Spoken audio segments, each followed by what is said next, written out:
Bom, meninos, bom dia a todos vocês. Não sei qual horário vai estar assistindo aí, apesar de já estar mais de noite aqui, né? Mas nós estamos aqui gravando a nossa aula para que você possa estar aí com conteúdo disponível, né, a seu favor. Apesar de estar o horário ser matutino, mas o professor trabalha de manhã, de tarde e de noite. O nosso descanso é muito escasso, né? Mas então, um bom dia a todos os nossos queridos alunos lá da Escola Municipal Nova Conquista, no Parque Tremendão, na cidade de Goiânia, estado de Goiás. Mais uma vez, professor Márcio, trabalhando com vocês, alunos do 9º ano das turmas IS, para a gente dar continuidade à nossa quarta semaninha, né? A gente tem falado sobre funções, a gente resolveu alguns exercícios de funções, falando quem é a variável dependente, a variável independente, coisas do tipo e tal, dando uma pincelada para vocês ali. E hoje o meu objetivo é que a gente fale um pouquinho da função afim. A função afim ela vai estar no seu livro lá na página 136, ok? O livro de vocês vai apresentar 3 situações aqui para falar sobre a função afim. E eu vou explicar algumas coisinhas aqui, a gente vai bater um papo, comentar alguma coisa e no final a gente vai, mas no decorrer da aula, a gente comentar alguns tópicos que o livro traz, ok? Bom, eu não sou muito dependente de livro didático, eu acho que é um ótimo recurso, mas eu não me considero apenas um piloto de livro didático, né? Eu acho que o conhecimento tá aí, a gente pode agregar ele da maneira como for melhor. Então, vou tentar passar dentro daquilo que eu acho que é o melhor para você compreender. Beleza, meu querido, minha querida aluninha? Vamos nessa, meu povo? O que é uma função afim? Nós já vimos que função é uma relação entre duas grandezas que variam, certo? Então a gente pode ter ali duas grandezas que estão variando e vamos ter uma que é independente e outra que vai depender dessa daqui. Bom, isso é uma função. Fechado, beleza? Aqui, o que vai ser uma função afim? Uma função afim vai ser uma função cuja lei de formação, cuja expressão matemática, a sentença matemática que representa ela é da seguinte forma. Ela é da forma f de x é igual a 1a vezes x mais b. Ou o meu y é igual a vezes x mais b. Entenda, professor, só tem letra? Que é isso? Matemática é número, é conta. Calma que a gente vai entender cada coisinha disso daqui, tá bom? Primeiro, se é função, tem duas variáveis, tem dois valores que variam. Tá aqui o y e o x, são as nossas variáveis, ok? Ou f de x, tanto faz eu escrever y ou f de x, tanto faz, ok? É a mesma coisa. Eu estou dizendo que isso é uma função de x, ou que o y depende de x, tanto faz, é a mesma coisinha, tá ok? Então o y e o x são variáveis. X então é variável. E o y também é variável. Nesse caso, o x é uma variável independente, pode ser o valor que eu quiser, e o y é uma variável dependente. Ele depende do valor que eu coloco para o x, tá ok? Bom, esse conceito já foi entendido. Dando continuidade, quem é esse A? Quem é esse B? Esses dois números nós chamamos ele de constantes ou de coeficientes. Mais especificamente, nós vamos chamar esse A de coeficiente angular. Ele vai ser muito importante para nós. E o B nós vamos chamar ele de coeficiente linear.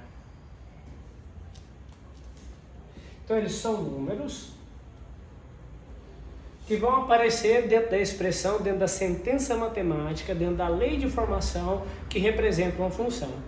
Então uma função ela vai ser do primeiro grau, ou uma função afim, se o maior expoente do x for 1. O que é o expoente? O númerozinho que fica lá em cima. Vamos ver um exemplo para isso ficar mais claro? Exemplo 1. Lembra quando a gente falou da corridinha do Uber? O Uber, hoje em Goiânia, geralmente você paga ali ó, o Y. O Y vai representar o preço que eu pago pela minha corrida do Uber. A gente usava táxi, né? Quando eu estudava, o exemplo era do táxi. Hoje a gente usa o exemplo do Uber. O mundo modernizou e eu e você precisamos acompanhar essa modernização. Precisamos acompanhar a evolução do mundo. Eu sou professor. Como que eu dou aula? Dentro de uma sala de aula. Minha sala de aula hoje está na área da minha casa. Eu estou tendo que dar aula aqui de forma virtual. O mundo está mudando e a gente precisa acompanhar essa evolução. Tudo bem? Tranquilo? Beleza? Então esse é algo que a gente precisa estar avançando, tá ok? Acompanhando. Então o y é igual a 2 vezes x menos 7. Eu vou olhar essa função, isso é uma função. Por que é uma função? Porque eu tenho duas variáveis. Eu tenho y e eu tenho x. Poderia ser outras letras? Poderia ser a letra que você quisesse, tá? Só que as mais usadas são x e y. Mas eu poderia colocar aqui, ó, m é igual a 2 vezes r menos 7. Poderia, seria a mesma coisa. Só que ao invés da variável ser y e x, seria m e r. Qual que é a diferença? Nenhuma. Como não, professor? Pensa comigo. Se eu tenho um probleminha, até o Rezende tinha 32 maçãs e ele comeu 8. Com quantas maçãs ele ficou? Pô, tinha 32, comia 8, sobrou 24. Beleza. Agora até o Rezende tinha 32 laranjas, não eram maçãs. Ele comeu 8. E aí, como é que faz? Ele tinha 32 e comeu 8. 32 menos 8, 24. Mudou alguma coisa? Não, o problema é o mesmo, 32 menos 8. Só que um eu fiz com laranja, outro com maçã. Mudou o resultado? Nadinha. A mesma coisa aqui, tá? As letras mais usuais para representar as variáveis são x e y, mas podem ser quaisquer letras, tá bom? Geralmente a gente deixa as letras iniciais A, B e C para representar os coeficientes. O que é o coeficiente? O coeficiente é um valor constante, ele não é variável. Nesse caso aqui, o que é o meu coeficiente angular representado pela letra A? O A vale 2. Porque ele é o número que multiplica o x. Meu coeficiente angular, quem é ele? O número que multiplica o x. Meu coeficiente linear, quem é ele? Representado pela letra B. É o número que está sozinho, que está solteiro, abandonado, ninguém quer o cara, ele está jogado, abandonado às traças. Tem esse cara, vai infelizmente fazer o quê? Né? Um dia fui eu, talvez hoje seja você, mas todo mundo vai sair dessa um dia, toda tampa tem sua panela, mas tem vez, há um tempo que a gente está jogado às traças, ninguém quer a gente. O menos 7 não tem nenhuma letra com ele, não tem nenhuma variável com ele está sozinho, ninguém quer andar com o cara.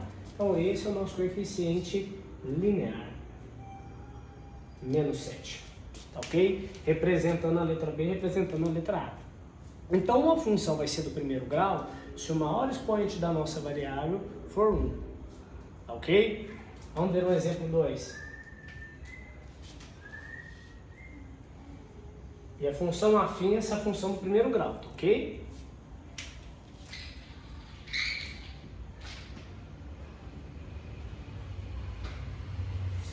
Aqui, y é igual a 1 meio mais x.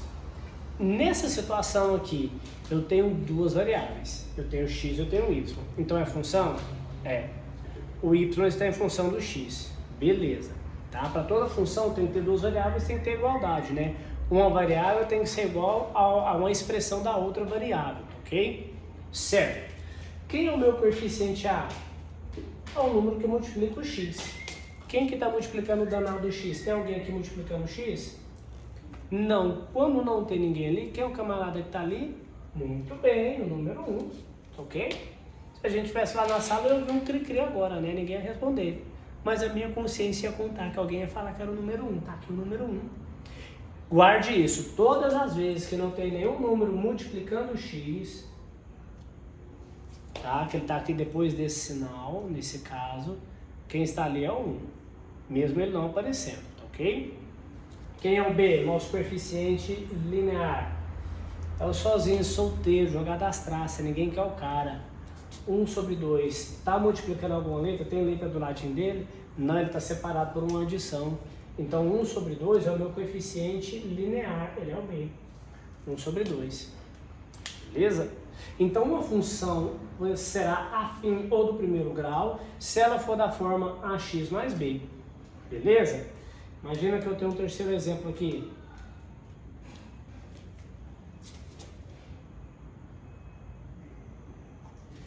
Imagina que eu tenho, ó, y igual a 3 vezes x ao quadrado menos 5x mais 8. É uma função? Opa! É, porque eu tenho uma igualdade, uma função, uma igualdade de duas variáveis. Uma variável que é o y, ela é uma expressão de outra variável que é o x. Certo? Só que tem um detalhe. Nessa expressão, o x, o maior expoente que ele tem é quanto? 2. Se o maior expoente que ele tem é o 2, essa expressão, essa função aqui, ela não é uma função afim, ela não é do primeiro grau, ela é uma função do segundo grau, uma função quadrática, ok?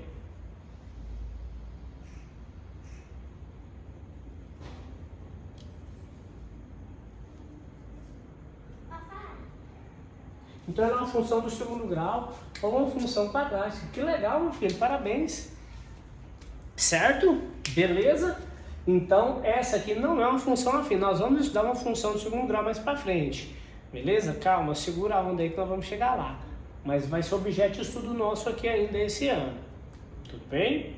Beleza? Tranquilo? Então nós comentamos hoje um pouquinho sobre a função afim. E toda função afim, ela vai ter uma representação gráfica no plano cartesiano. E essa representação gráfica no plano cartesiano, ela vai sempre corresponder a uma reta se ela for uma função do primeiro grau. Teve um camaradinho meio à toa chamado Carl Friedrich Gauss, um matemático alemão que viveu nos anos 1800. Gauss, ele pode ser considerado o maior matemático de todos os tempos. Ele, desde cedo, ele já demonstrou brilhantismo e genialidade ao lidar com os conhecimentos matemáticos, tá ok? Ele diz a lenda, né? Essas histórias geralmente são mentiras, não são verdadeiras não, mas a gente conta aí porque é legal de contar na sala, né? Geralmente dizem que ele, aos 7, 8 anos de idade, numa sua turma de sala de escola, os alunos todos cheios de testosterona lá, bagunçando, jogando coisa pra cima, aquela coisa e tudo. E a professora falou, vocês vão somar de 1 até 100 agora, só quem terminar e fizer certo vai sair. Aí passou 2 minutinhos, Gauss levantou a mão e falou, professora, eu terminei. Você só pode estar de brincadeira. Ninguém consegue terminar uma conta desse tamanho aqui com tão pouco tempo, não. Para de palhaçada e tal, aquela coisa. Você falou, professora, eu terminei. Aí ela pediu para ver, ela achou genial a forma como ele resolveu. Ele resolveu em 2 minutos, ele foi o único que acertou na sala, né? Então, assim, a forma que ele usou para resolver, de 1 até 100, tcharanana, isso é surpresa, lá no primeiro ano de ensino médio, quando você estiver estudando PA, você vai, seu professor deve falar algumas besteiras dessa lá, igual eu falo aqui, tá bom? Se foi o seu professor, eu vou contar essa mesma historinha, você vai lembrar dela. Se não foi eu, provavelmente ele vai contar para você também, tá bom? Sobre a soma dos termos de uma PA de razão 1. Coisa lá para o primeiro ano de ensino médio. Mas então, assim, Gauss, ele disse que toda função, ela vai ter uma representação gráfica. E cada expoente que ela tiver, ou seja, a função do primeiro grau, do segundo grau, do terceiro grau, vai ter uma representação gráfica diferente. A quantidade máxima de raízes que ela vai ter vai ser justamente o expoente que ela possui. A gente vai ver o que é a raiz de uma função na próxima aula. E já vamos representar ela no nosso gráfico, no plano cartesiano. Beleza? Espero que tenha ficado bem explicado. Vamos ver uma situação do livro, né? Que o livro traz para nós. Olha só o que o livro traz. Situação 2. Mônica comprou um apartamento ainda em construção. Ou seja, um apartamento na planta, né? Que ainda está construindo. Na cidade de Caruaru, em Pernambuco. Veja a planta. E aí tem a planta aqui, né? Porque a planta é o desenho do apartamento, ok? Tem ele aqui. Tem aqui a cozinha, 3 quartos, uma sala, tem uma varandinha, 2 banheiros. Tem um quarto com suíte e tem um banheiro social. Não tem área de serviço, né? Beleza. Essa planta é a representação em escala do apartamento. Comprei. O que é a escala? Eu pegar o apartamento e desenhar o tamanho menor, certo? Mas preservando as medidas. Essa razão, a medida do comprimento está na representação gráfica e a medida corresponde ao comprimento real, expressa em uma mesma unidade de medida. A planta foi feita em uma escala 1 para 100. Isso significa que 1 centímetro do desenho corresponde a 100 centímetros. 100 centímetros é 1 metro. Então, cada 1 centímetro do desenho corresponde a 1 metro na vida real. Beleza? O engenheiro que fez essa planta, ele fez desse formato. Veja o quadro seguinte. Ele mostra o quadro e fala, ó, a medida real do apartamento pode ser expressa em função. O y vai representar a medida real, é uma variável, é igual a 100 vezes x. O x é a medida, é a distância lá na planta. Então, essa distância aqui varia de apartamento para apartamento. Quando eu pego ela e multiplico por 100, eu tenho o tamanho real do apartamento, em centímetros. Tá ok? Beleza? Então, essa é uma situação que a gente apresenta a função. Essa função vai ser do primeiro grau, tá bom? Nosso coeficiente A vai valer 100 e o B, tem número aqui sozinho? Não, se não tem, o B aqui para nós vai valer 0. Guarde essa informação que ela vai ser importante para nós. Galera, um abraço, Deus os abençoe, fiquem com Deus, até a próxima.